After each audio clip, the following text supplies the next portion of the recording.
Hi friends, welcome back to the Art Room with Mrs. Nolte. Today we're going to be creating watercolor gingerbread houses.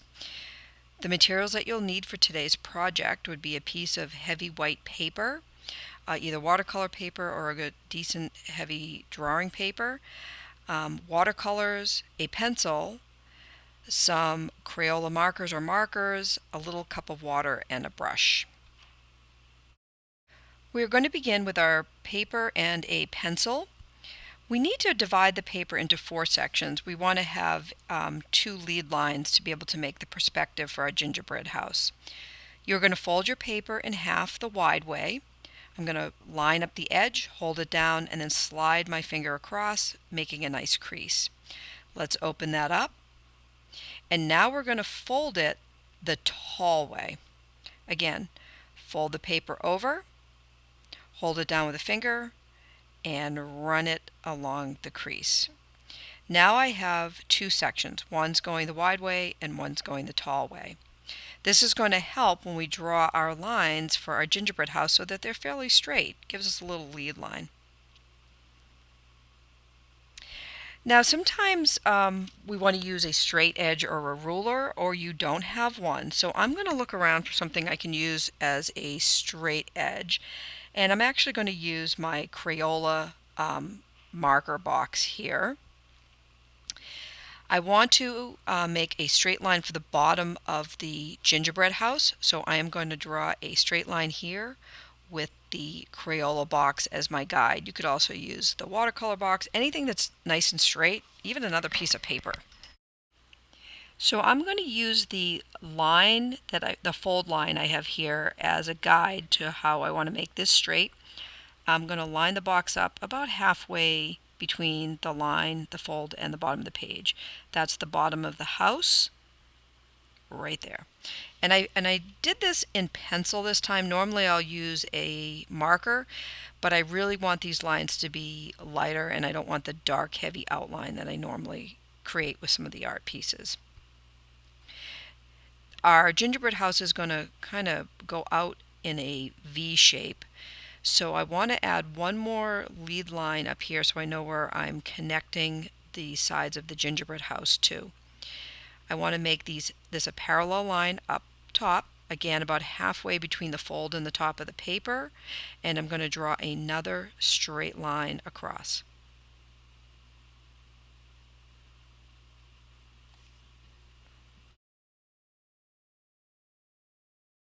Now we want to do the sides of the gingerbread house. These are going to veer off to the side a little bit, kind of in a V shape. I'm going to start at the bottom line. I'm going to use my box as a straight edge, and I'm going to veer it up a little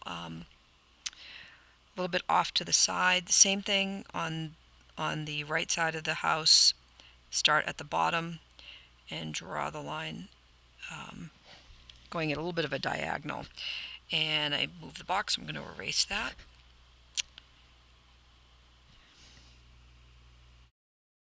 Let's add the roof. We're going to make a dot on the fold that's in the center, kind of towards the top of the paper.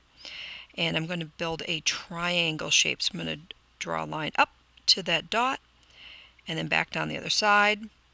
And I'm going to erase this lead line because I don't need it anymore.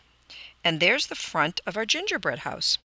Okay, here's the last tricky part to drawing this house. We're going to create a perspective on the side of the house so it looks like it's going back a little bit and it's 3D.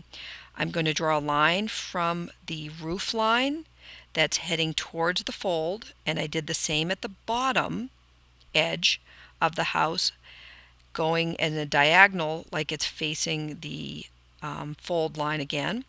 And then I'm going to connect the 2 lines with a parallel line to the front of the house. Wow, that was confusing. So it looks like a parallel line, the front edge on the right to the back edge. This will give us a 1-point perspective to look like the back of the house is receding into the background. That's it for the really hard part of drawing the basic shape of this house. Now we're going to add all the fun little details. Add some frosting for the roof. I'm going to use a wavy line below the roof line, and I'm going to come all the way around, and then when I get to the side here, I'm going to follow that line as well and come back and around. And I can erase any little lines that I don't need. And I also don't like what that looks like there, so I'm going to fix this. I'm going to round it a little bit smaller. The joy of a pencil.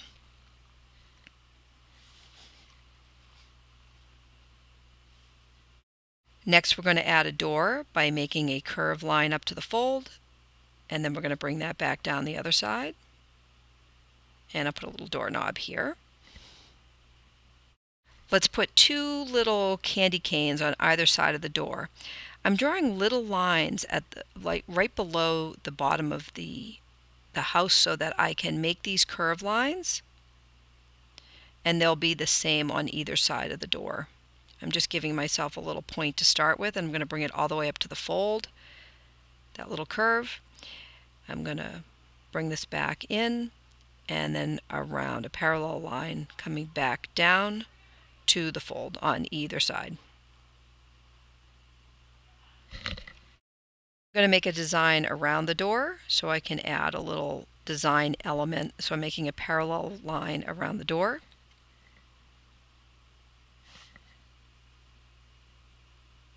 Add a window up on the top with a rectangle and then another curved line that's mimicking the door shape. And I'm going to add some mullions in there. And then I'm just going to add some candy. I'm going to let you design it however you like to design yours. I'm going to add some candies to the house.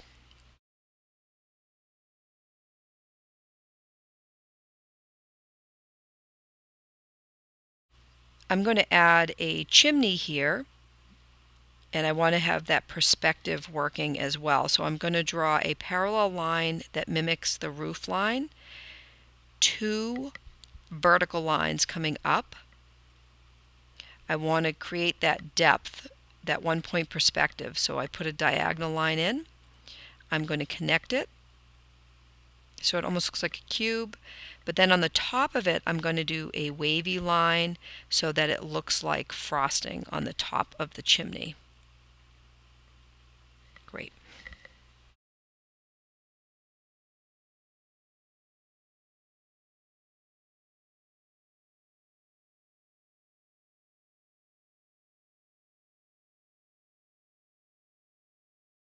The rest of my illustration is going to be a gingerbread person, gingerbread man on the side with a circle head, a curved arm on one side, a curved arm on the other side.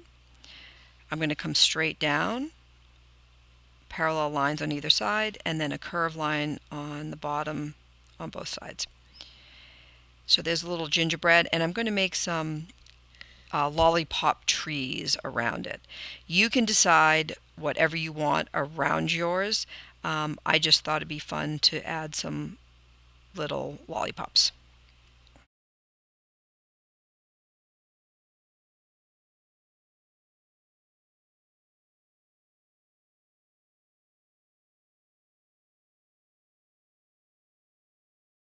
Don't forget to add your snow line in the background.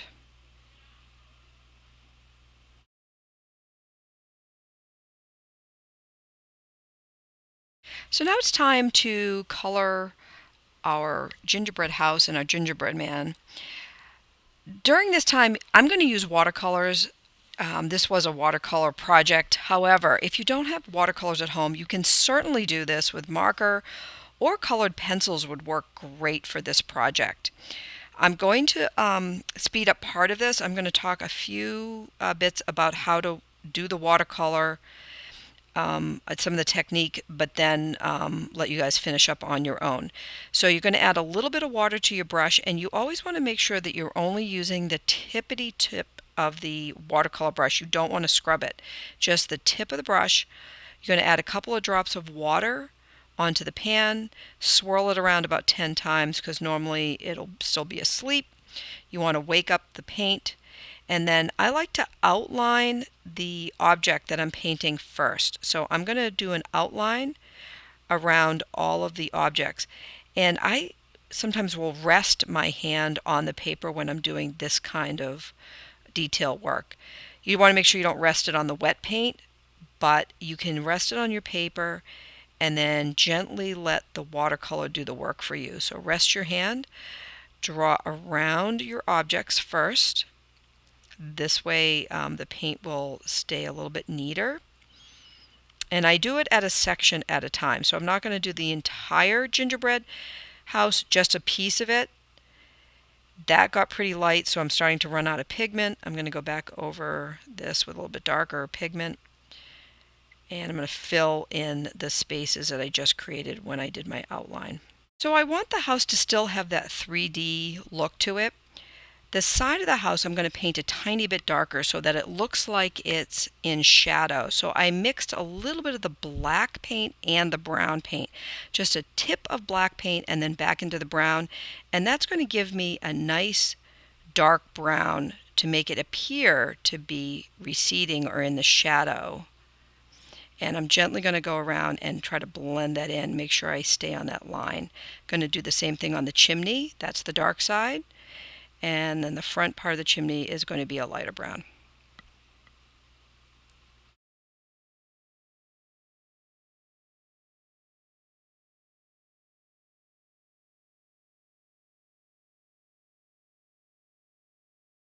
There are a few other elements that need to be brown, the gingerbread man and the sticks for the lollipop. So I'm going to gently outline the gingerbread man and fill in those sections as I'm going.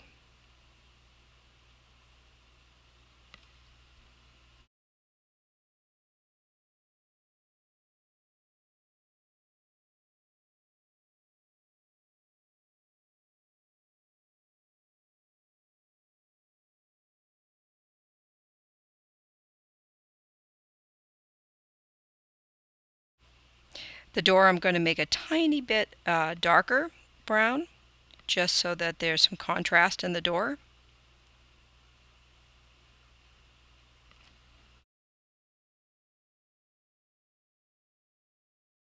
So I'd like to create the illusion that there's some shadow on the snow. I'm going to make a very, very light wash of black paint at the base of the house, the snowman's feet, and the bottom of the sticks for the lollipops. And that's going to create a little shadow effect in the snow.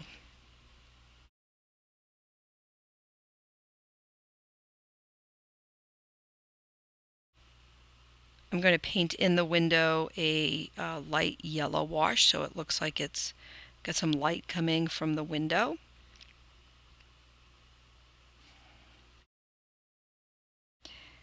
And now let's do our sky. So with a little bit of blue paint, I'm going to make some blue circles. I would like it to look like it's snowing behind the house, and I'm going to create some blue circles all around.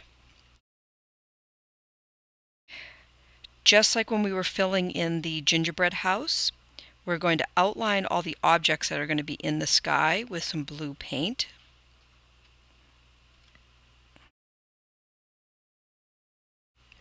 And I'm going to add a very slight shadow underneath the rooftop with a little bit of light blue right along the edge, so the frosting looks like it's creating a little bit of a shadow underneath, hitting the gingerbread. Now we just have to fill in the sky, and I'm going to gently add some pigment around the circles that I painted. That way it looks like we have some snowflakes and we have a blue sky behind it. And I'm going to try to blend this in so that it's not too blotchy, and just go around my objects, blend the color in. So I painted in my lollipop trees too. I'm going to stop with my paint, and for the last part of this I'm going to use the markers because there's some small detail work and I don't want it to spread too much, so I'm going to use my Crayola markers just to decorate my candies and my little house here. And you can do the same. So there's the end of our finished gingerbread house. Hope you enjoyed the project. Looking forward to seeing you next time in the art room. Bye, everyone.